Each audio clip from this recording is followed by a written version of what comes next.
taagan tahay ixtiraafkayga iyo goon isku taagayga oo lugtii haysata laba qof oo kasta oo walaala ah oo hal naas wada shaqay si walba isku dagaalaan si walba isu magaan miyay dhamaanaysaa walaalnimadoodii oo ay kala tegayaan may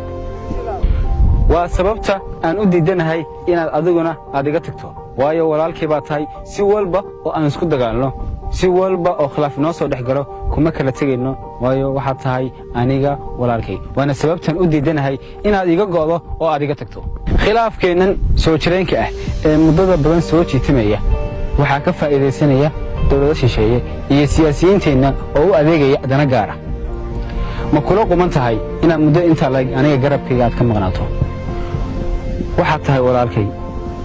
waana diidanahay inaad iga tagto oo aad iga go'do waan diidanahay in khilaafkeena laga faa'iidaysto oo lana soo dhex galo shalay waxaan ahaa libaaxii Afrika laakiin maanta waxaan ahay kan lagu qabsanayo baddiisa birina xaggee lagu qabsanayaa waa dadkayga iyo dalkayga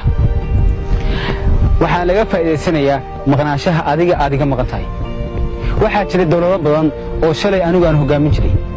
laakiin iyagu maanta ay hogaaminaya waa nasiib darro weyn walaalkayow adaa garabkayga ka maqan waxaan rajaynayaa inaad maalin uun garabkayga soo istaagto khilaafkiina wuu qoto dheeraaday laakiin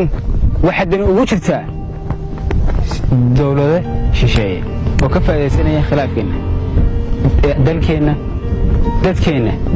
iyo dalkeennaba iyo diinteennaba midna dan uma aha khilaafkeenna waxaan rajaynayaa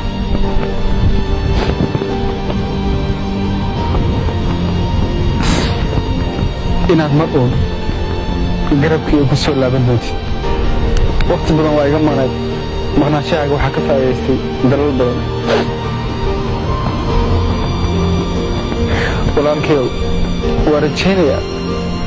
inaad mar uun garabkayga ku soo noqon doontid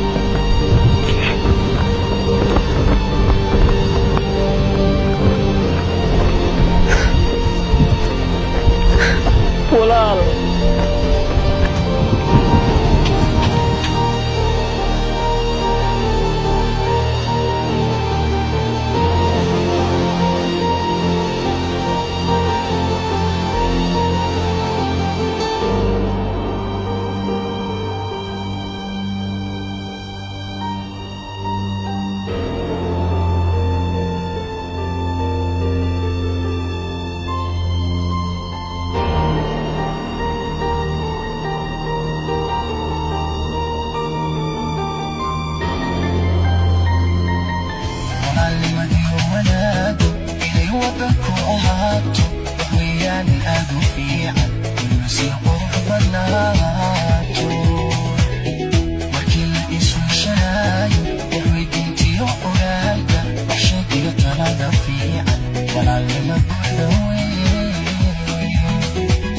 Rafid Boss Production.